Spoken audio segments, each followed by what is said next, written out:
শুভ সকাল বন্ধুরা। আজকে সকালে দেখেন কি প্রচুর পরিমাণের বৃষ্টি হচ্ছে।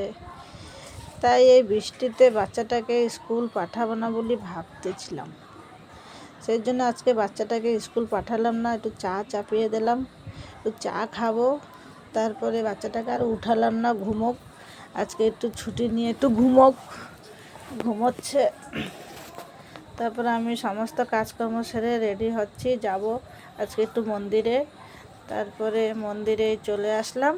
মন্দিরে আসে শিব ঠাকুরকে একটু দর্শন করব, যেহেতু আজকে শ্রাবণ মাসের সোমবার, তাই শিবের দর্শন করা পুণ্যর কাজ।